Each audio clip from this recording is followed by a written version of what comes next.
Welcome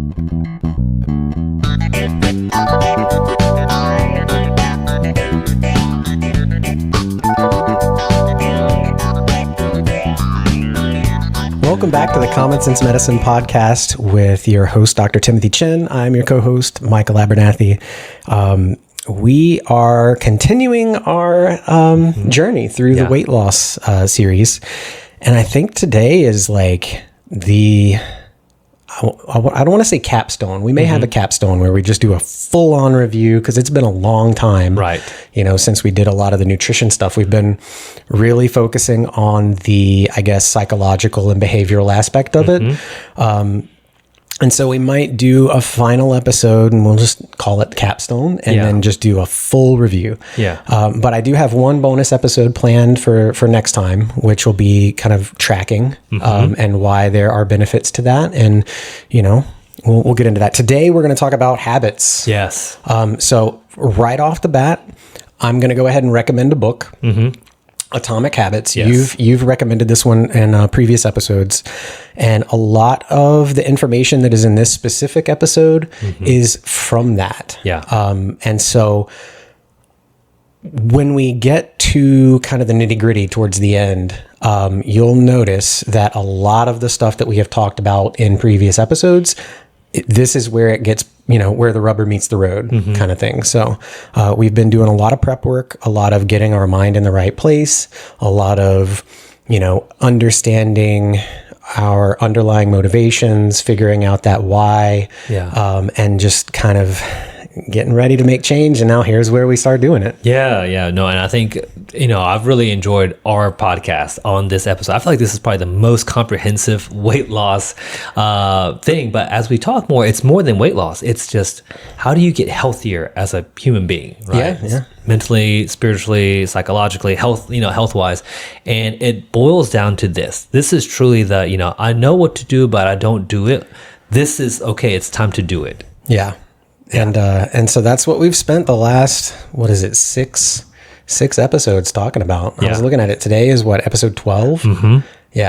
So I think we did 6 for the first half, and it ended up being 6 in the second half. Which, man, that's a good split. That's right. It'll end up being 7 with the bonus episode. But it's a pretty good split. Well, of course. So we'll go ahead and get started. The first thing about a habit, and I think this is an important piece, is we have to have a goal. Right. Like, what are we doing? And I love. There's a saying or a quote I heard one time. It's like, small attainments toward a goal is more important than grand intentions, right? So you can have all the intentions of what you're going to do and stuff like that. But if we have no goal, nothing written down, no kind of direction that we're going in, most of the time we end up failing. And so I agree. I think, we start that with this, Michael, like, how do people start with this idea of having a goal? Yeah. Well, I wanted to piggyback off of what you just said. That was a good quote. I think I had this in my notes for a previous episode, and I don't think we talked about it, but it's the difference between movement and action. Whereas movement would be considered all of the stuff that you do in preparation to get ready to start doing something. And action would be actually doing it. And so a problem is a lot of people get stuck in movement because they are, they're doing some things, but they're not doing the thing. And doing some things kind of in preparation can give you the same kind of dopamine reward as actually doing the thing. And so it'll actually prevent people from moving into action. And so it's that concept of not trying to plan every aspect of what you're doing to the nth degree and make sure that it's the perfect thing, because it's never going to be. And if that's what you're waiting for, it's never going to start. So you just have to start. And so that's the difference between movement and action, which is exactly what you just said. So I liked that. I wanted to comment on it. Goals. This wasn't it's an easy answer. It's just what we're trying to achieve, right? Simple. Right. It's when we think about what are the problems that we're looking at? And in the context of this series, it'd be weight. So we have too much weight and we need to lose some. So that would be the goal, right? But there are different types of goals. And so I use 3. You could probably consider a 4th one, but I use 3. So there are outcome goals, process goals or systems goals, whichever one you want to use. And then there are identity goals. Oh, I like that. Okay, so now we're kind of delving into this, because you don't have to have a goal of like, all right, the goal is to lose 100 pounds by next year. I mean, that's fine, whatever. But if we don't get it, it's like a negative feedback constantly in your brain. And I think a lot of people go through this. They have these lofty goals and they don't get it. And so they constantly just, this is not worth it anymore. It's not working. But there's other goals in between that, like a process that give you more like, okay, we made this process, we did this process, or adjusted this identity. That's so interesting. So we want to break this down a little bit. Yeah. So outcome goals are all about the results. So what is the end result that you're looking for? And so a couple of examples I have, and I'll try to keep this all in the context of weight loss, is I want to hit my goal weight. And so if you weigh 250 pounds and you want to get to 200 pounds would be that outcome goal. That goal has no specific outline as far as how you're going to accomplish that. It is literally just the weight on the scale. Or the other one would be kind of similar, but I want to lose 40 pounds, right? Whatever your starting weight, whatever your ending weight, you want to lose 40. And so systems or habits, whereas the outcome goal doesn't explain how we're going to get there, it just shows us the finish line. Systems or process goals are how we're going to do that. Like, what are we going to do to get to that end point? And so I've been doing this a lot. And this has been a recommendation for years as far as weight loss is concerned, because if you think about the outcome goal as like the carrot on the stick, and we've probably talked about this analogy before, you can lose weight and get to a specific weight and say, okay, there, I got my carrot, and you pull it off the stick, right? And so in the sense of motivation, what do you do to keep moving? Okay, well, you can pull out another carrot from your weight loss crate and put it on the stick, and then that'll motivate you until you get the next one, and then the next one, and the next one. And so that's that incremental goal setting of, okay, I want to lose 10 pounds and then another 10 pounds and then another 10 pounds. But I mean, you're eventually going to run out of weight to lose. Right? Your crate's going to run dry. You're going to run out of weight to lose. You have no more carrots. When you're out of carrots, what's going to motivate you to continue doing the things that got you there, right? And that's why outcome goals tend to be less successful in the long run, because your motivation crate runs dry. Yeah. So process goals would be things like, I'm going to go to the gym 4 days a week, and I'm going to spend 30 minutes doing this. From a diet standpoint, it would be like, I'm going to make these specific diet changes and I'm going to commit to that. And, that's going to be how I'm going to get to that goal, right? The great thing about process goals is that there's always something that you could be doing better. So even if you reach your goal, if you can change your goal, but your systems may stay the same, right? So if you go to the gym 5 days a week with the intention of losing weight, and then you lose all your weight, but you have the going to the gym aspect as the goal, well, then you can tailor the next outcome goal by shifting the process goal. Right. Does that make sense? Yeah. So it's like the process goal can drive the outcome goal, and continue the motivation, where the outcome goal won't drive the process goal forever. And that, I think, is huge, right? Yeah. Because, a lot of times we'll see people like, I lose 10 pounds for the wedding.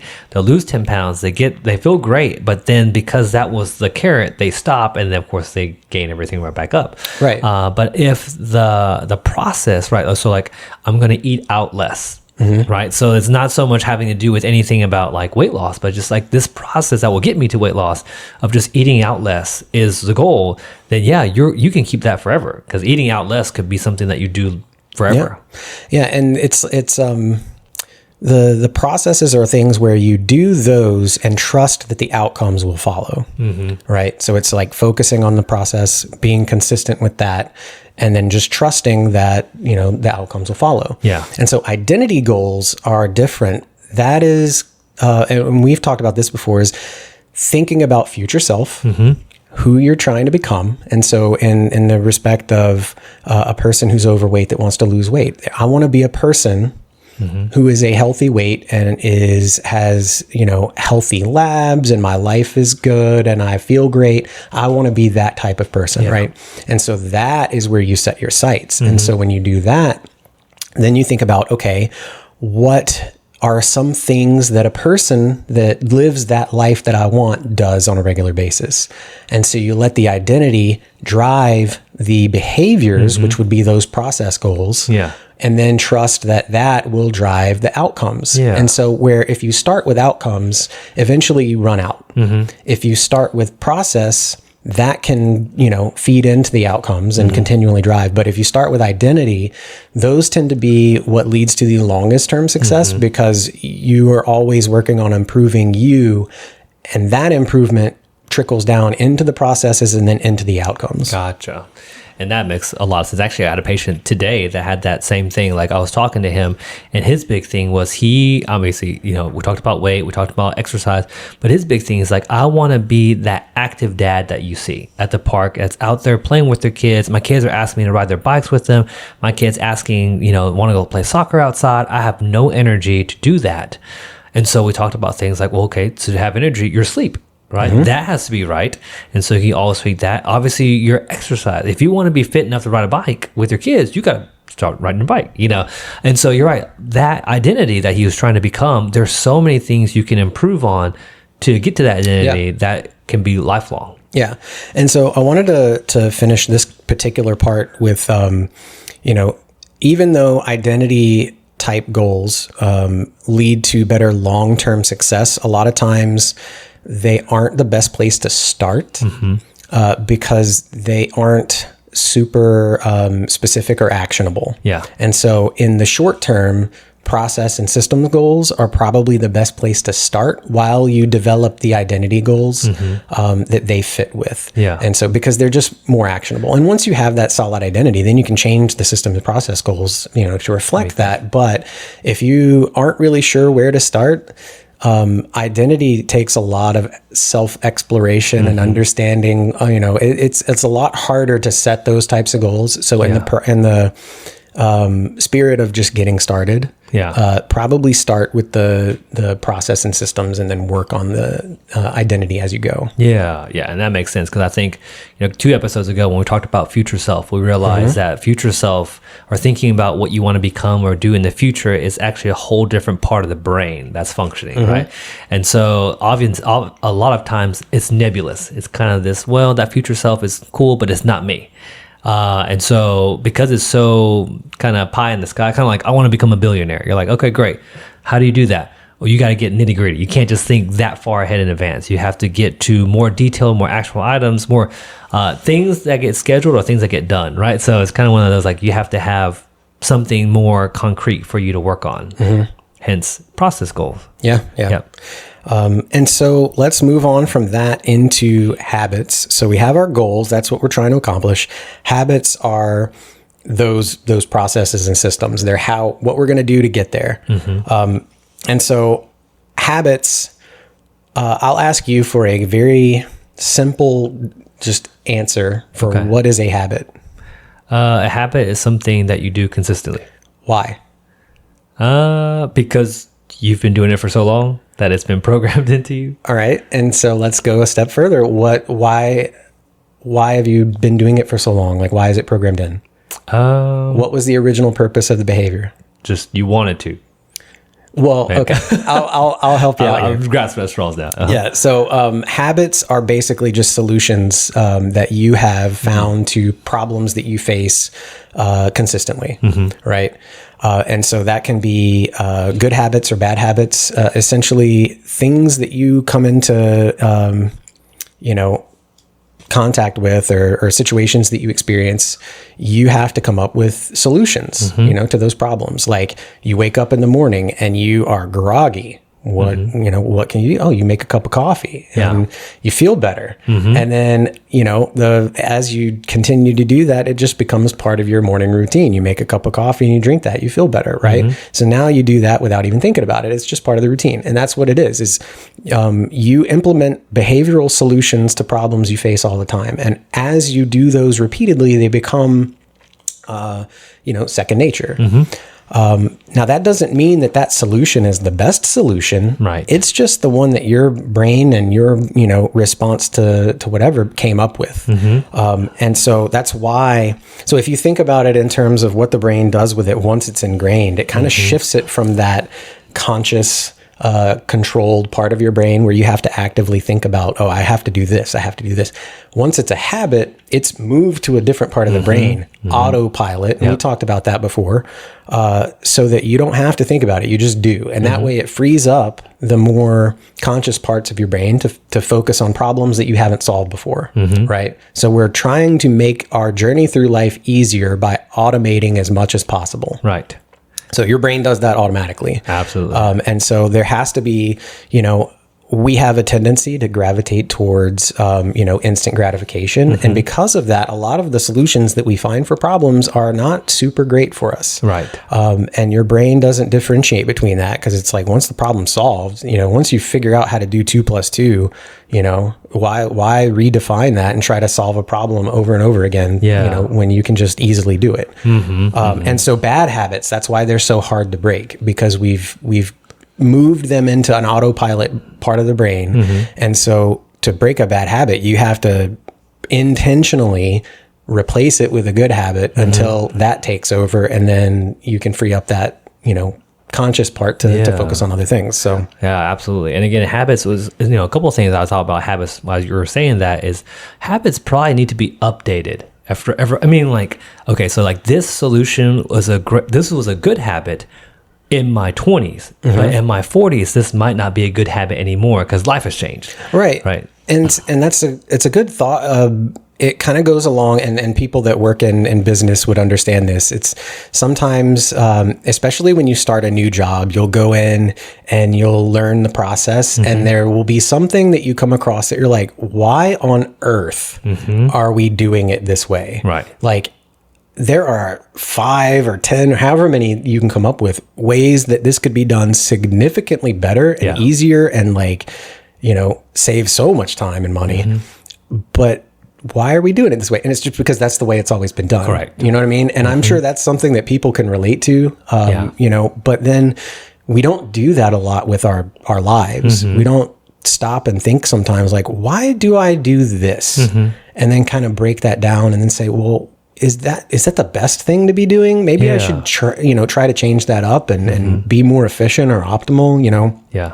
And so it's that reflecting on what we're doing and why we're doing it. And that kind of leads us to, okay, well, what was the original problem that we were trying to solve here? And is there a better solution to that problem? Right. And so that's kind of the reflection aspect is not necessarily, what is this habit? It's why does this habit exist? What problem was I solving with this particular behavior? Right. And so once you kind of understand that, then you can formulate a better solution. Yeah. So awesome. Yeah. That's a good way to look at it. Yeah. And so I wanted to remind you about the conscious and the unconscious part of the brain, because we talked about that with the willpower and focus episode.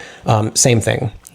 So your habits will, when you're building new ones or when you're focused on them, same things that will disrupt your focus or disrupt your willpower will disrupt your ability to follow through with a new habit. Stress, curveballs from life, distraction. And so there's a very common theme running through here where the things that you use in your brain to do stuff is very finite and it's prone to distraction. Yeah. And so when you live in a world that is full of distraction, both intentionally and unintentionally imposed on yourself, it's really hard. And so you have to work really hard to maintain that and work on those systems so that, you can get that consistency. So And I think what we've learned and what we've seen too is breaking a habit or making a new one is messy, right? It's uncomfortable. It's destructive. I don't know if I used this analogy last time, but it's like launching a rocket, right? So the first 60% of the fuel of launching a rocket is burned up in the first minute. Yeah. Okay. Right? Yeah. So at the beginning, it's really, really hard because the Earth's gravitational pull is so strong. Yeah. I mean, you're just struggling. But once you get past the atmosphere, you're in space. It's all inertia. It's all automated. Yeah. But until you get there, it is a struggle. I like that a lot. I really like that a lot. Yeah. As kind of a rocket nerd, like I don't really talk about that a lot, but I went to space camp twice. Oh, nice. Like I really like that analogy. So thank you for that one. Yeah. And so let's talk about how habits work, and we'll shift over to that. And so this is where we'll get pretty much directly into Atomic Habits. Buy the book, read it; it's great. Yeah. So there are 4 parts to every behavior. Okay, and so we'll start with cue. Right. So what is triggering the behavior? Craving is what kind of motivates the behavior. So you got cue, craving, response, which is when we actually do something, and then reward.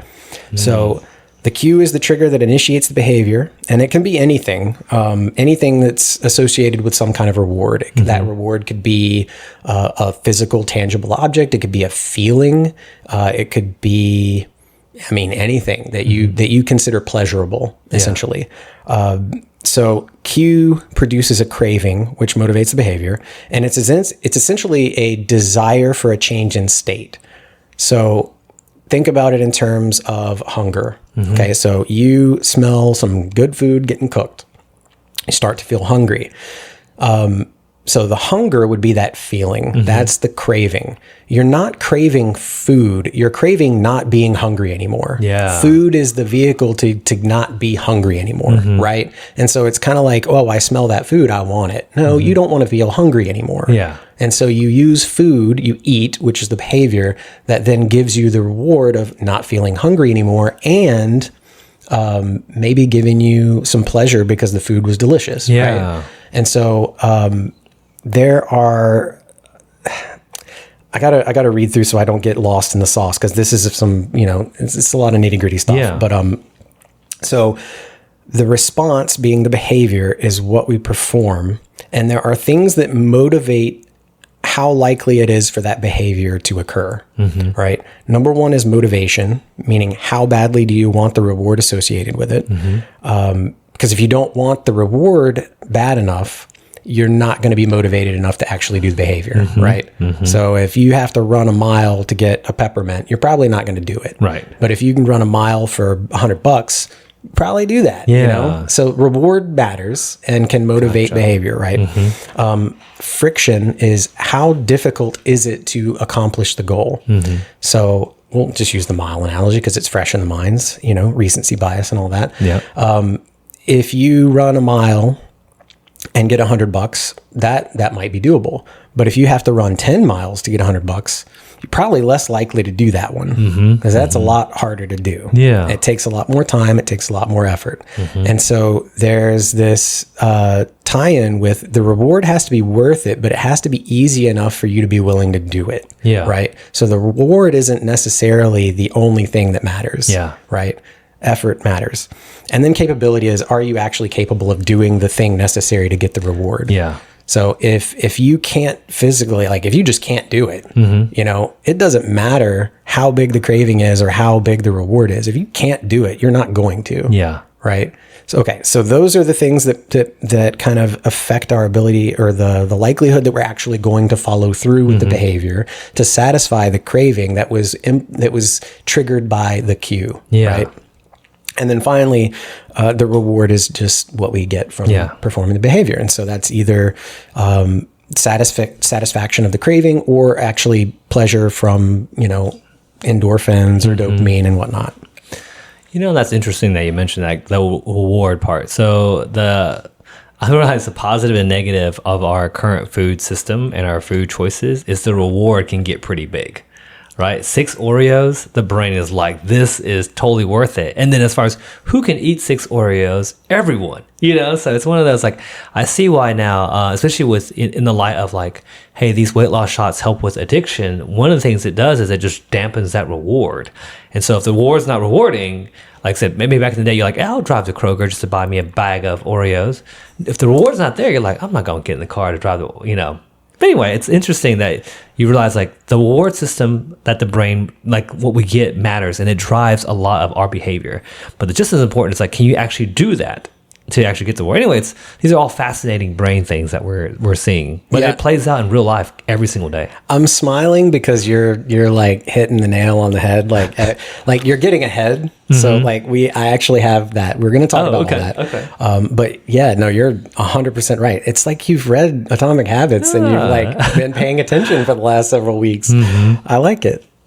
All right. So let's talk about the 4 laws of behavior change. Okay. So now that you know what goals are, how to set them, which ones are more successful long-term, where you should kind of start with setting goals, and you know how habits work, you know, cue, craving, response, reward, and kind of some of the things that affect those, you know everything that you need to know to either build a good habit or get rid of a bad habit. Nice. And so we'll talk about the 4 laws of behavior change and the inversion of those for getting rid of a bad habit. Okay. So law number 1 is make it obvious. And so this is going to be dealing with the cue part of the habit. Okay. And make it obvious just means, you know, the more obvious the cue is, the more likely it is to trigger a desired behavior. Yeah. Okay. So the environmental design kind of plays a role in here. Like if your goal is to increase fruit intake, you need to have fruit in front of you, and you need to have fruit there to see it and trigger that, oh yeah, I got to do this. And then you eat the fruit, right? So that's one thing is make it obvious. And so a couple of things, or there's 3 things I wanted to talk about to kind of help with that and make sure that the cues are there.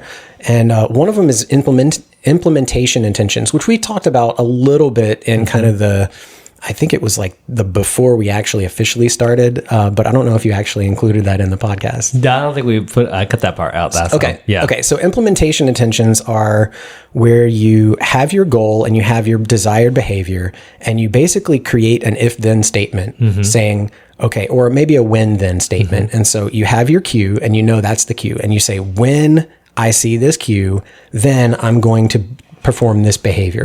And so that kind of removes the guesswork from it. And you have that like written down or in your head. And that way, you know exactly what you're going to do when you are confronted with a particular cue. And it just kind of, you know, helps to provide clarity. Yeah. And clarity meaning make it obvious, right?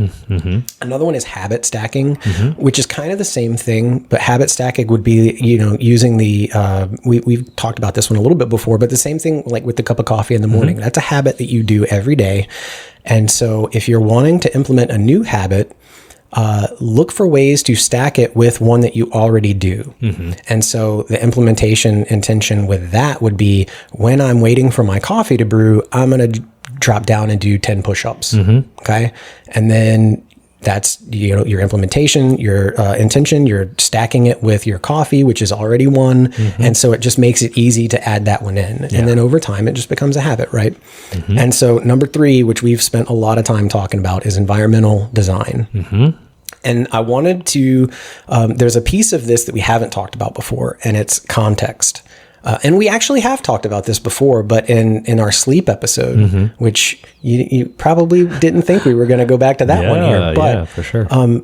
Context in the sense of the cues in your environment are not just cues as they are as that object, right? Your couch isn't just a couch. If your habit is to get home from work every day and then sit down on the couch, and then you turn on the TV and then get on your phone and you spend 2 hours on the couch, the couch is a cue that triggers doom scrolling, right? I see. And so if you're trying to start a new habit, you need to not associate the new habit with a cue that's already associated with bad habits. Yeah.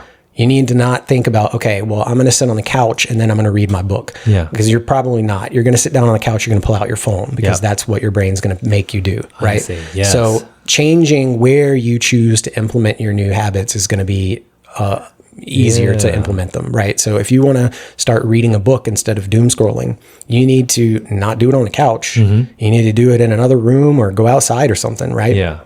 And so when we talked about the sleep episode, that was the having the TV in the bedroom. Yeah. If you're really wanting to prioritize your sleep, you need to not be in your room watching TV, because then you're going to be more likely to watch your TV and disrupt your sleep when you go in there to sleep, right? So it's separating contexts out and keeping the bad context with the bad habits, and trying to set new environments for your new habits. Yeah.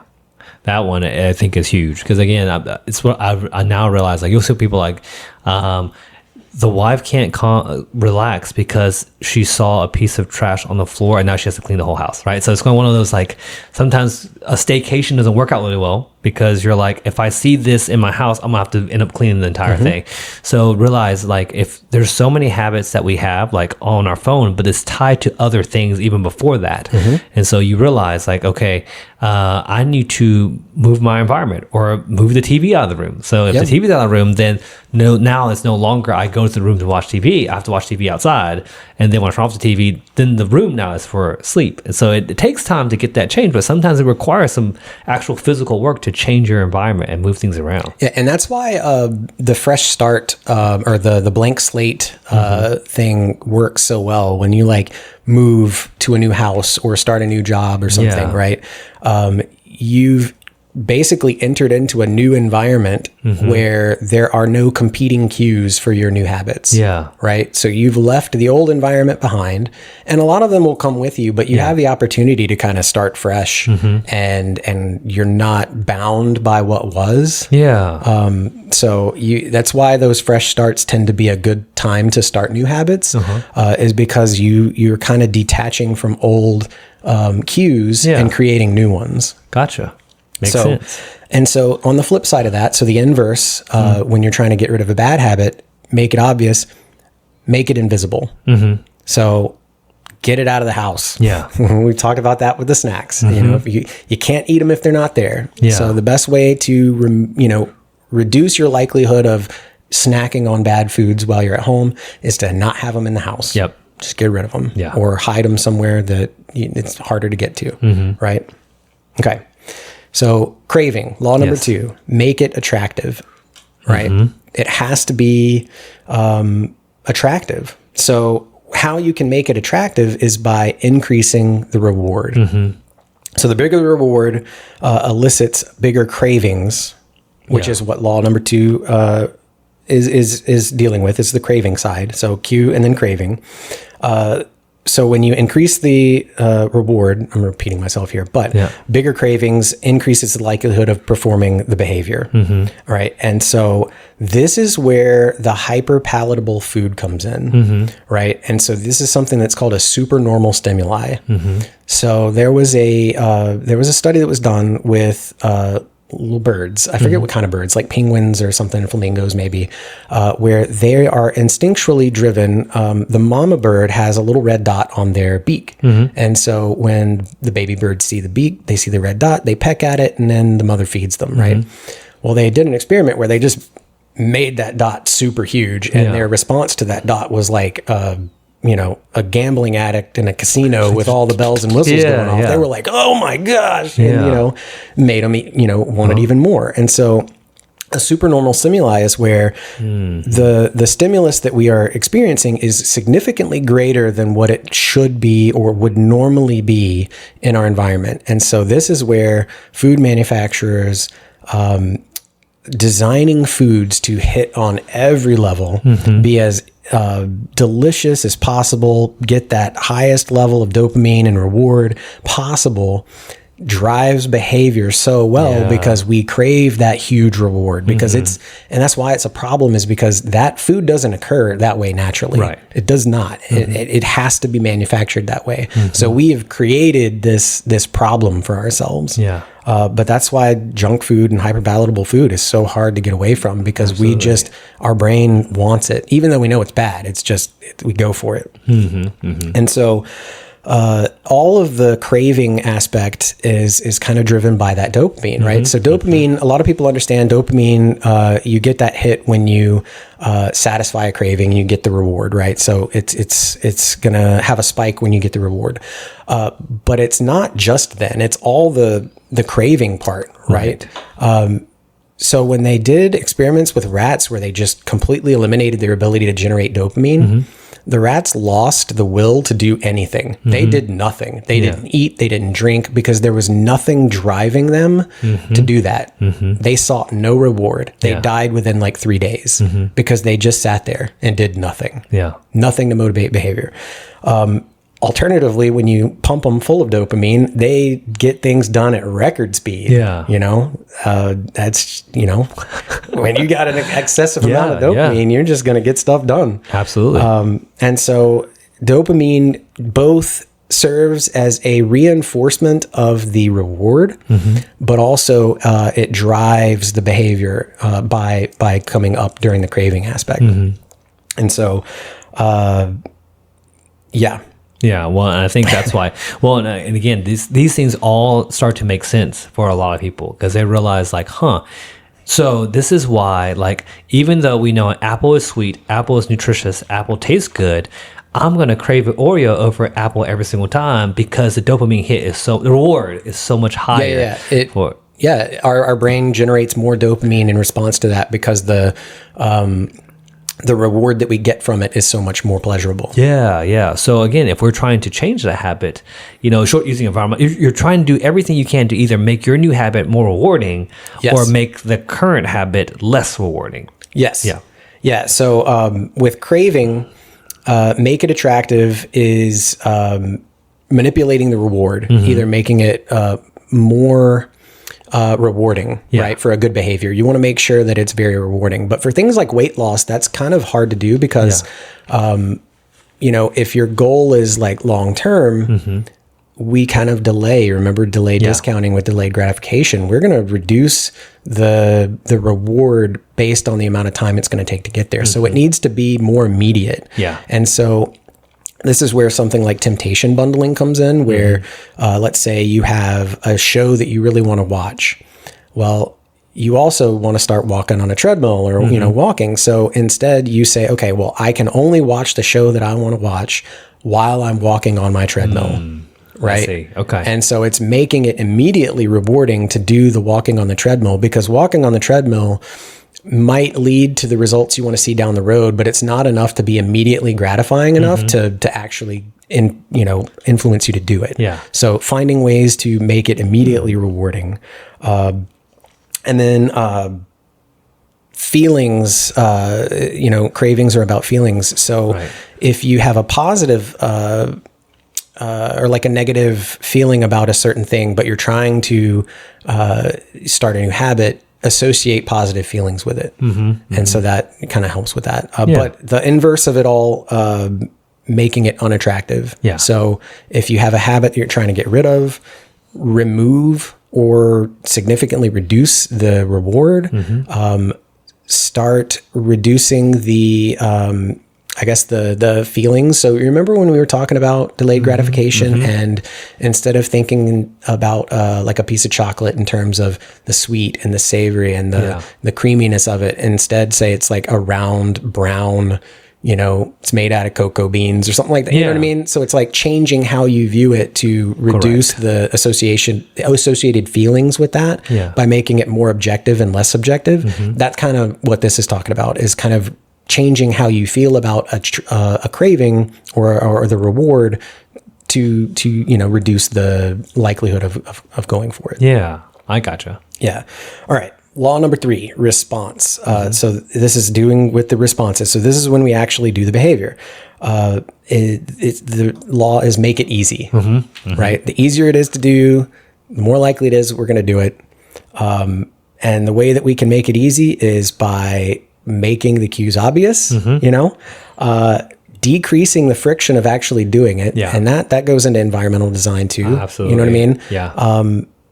And yeah, this one's an easy one because it's kind of piggybacking off of the prior ones to just make it easy to do the right things. Correct. And then the inverse is just make it hard to do the wrong things. Absolutely. Like, don't have the food in the house. And then, don't tell yourself you can't have it, but put distance between you and the object, right? So if you want the Oreos, you're going to have to put shoes on and pants on, and you're going to have to grab your wallet or your purse and your keys, and you're going to have to get in your car, and you're going to have to drive to the store, and you can get them if you want them, but that's a lot more friction that you have to go through to get it. Correct. And you're probably not going to do it 9 times out of 10. And then the 10% of the time that you actually do get in the car, you got like 10 or 15 minutes before you get to the store to talk yourself out of it. Exactly. Right. So it's that increasing the friction makes it significantly less likely that you're going to do the bad habit you're trying to get rid of. Right. Yeah. All right.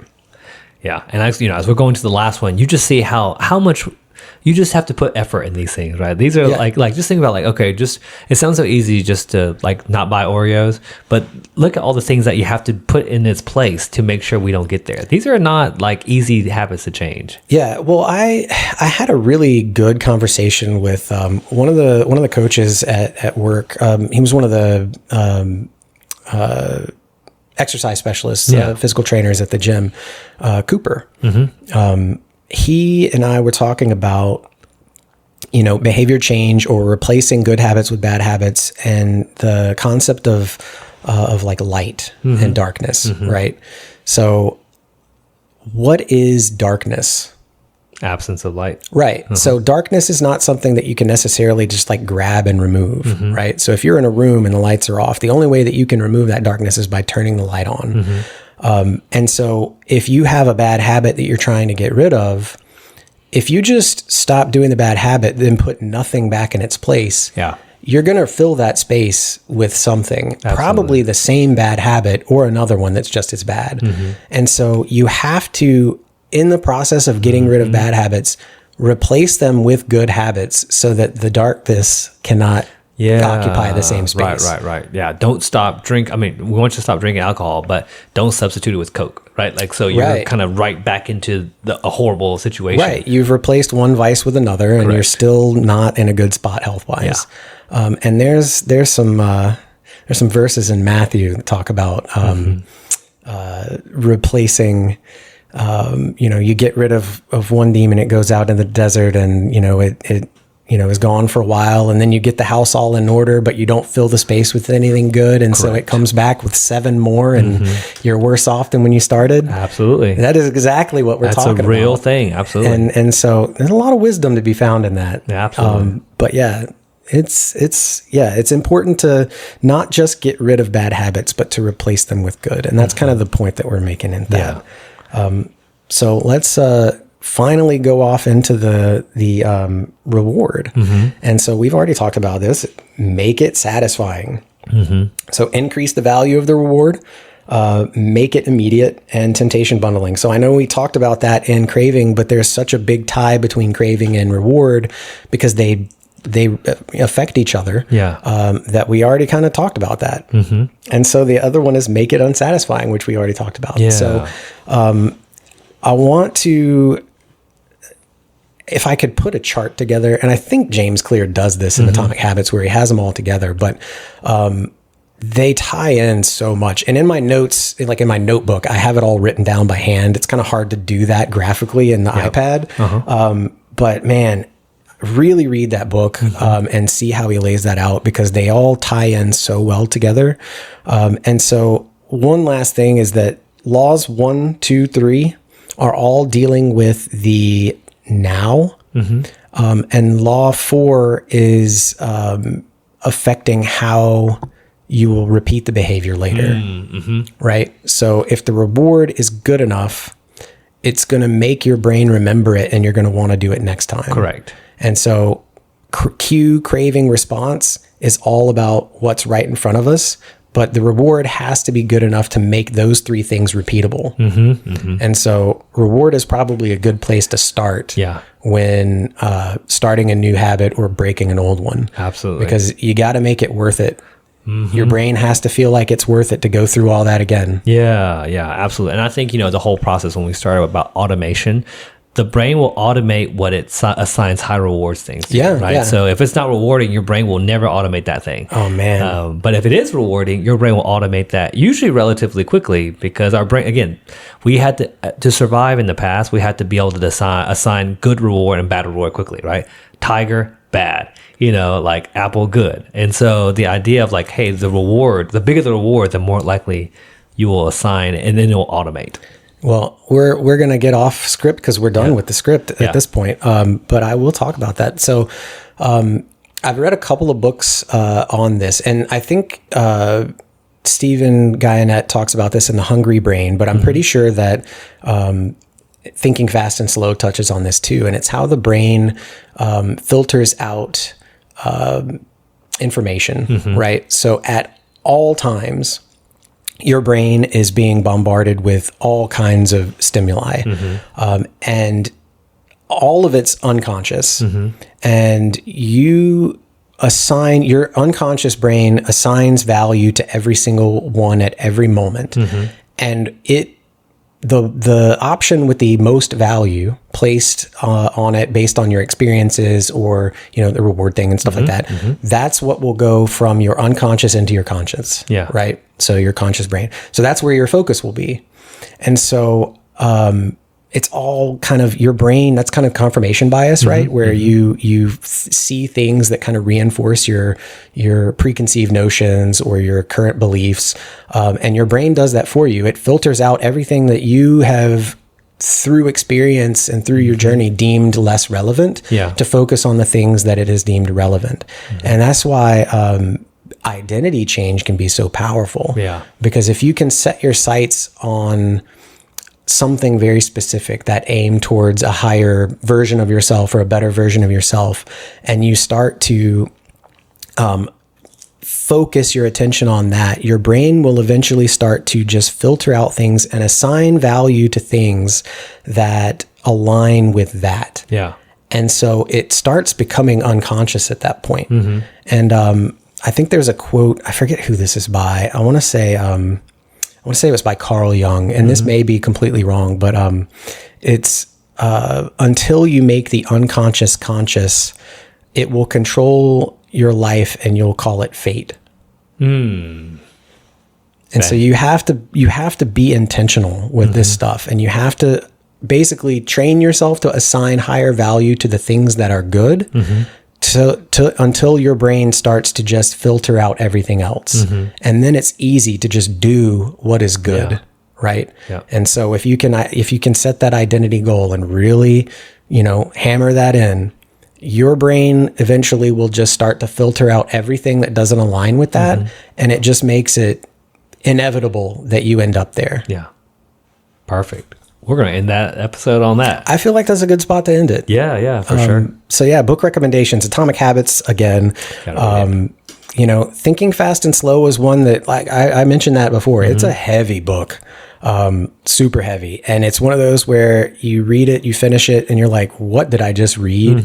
And then afterwards you start to think on it a little bit, and you kind of start to piece together some of the things that you do take away from it. And it's like, man, there were some really good things in there. Yeah. And so it'll be one that I have to go back and reread, obviously. Sure. Hungry Brain, really sciencey, but really good with a lot of the food part of habits and behavior change and all that kind of stuff. Yep. So really insightful book that ties right into what we're talking about today. Awesome. So, but yeah, I think that's a good place to put it. Any book recommendations for today? No, well, I think those three are good. If they can read it, especially Atomic Habits, if you get a chance to read that one, I think it applies to so many things, but especially if you want to be successful in the weight loss journey, the habits, there's just no way around it. We've got to get these things right. Yeah. And we got to be intentional about it. And there are ways that they can make it make sense.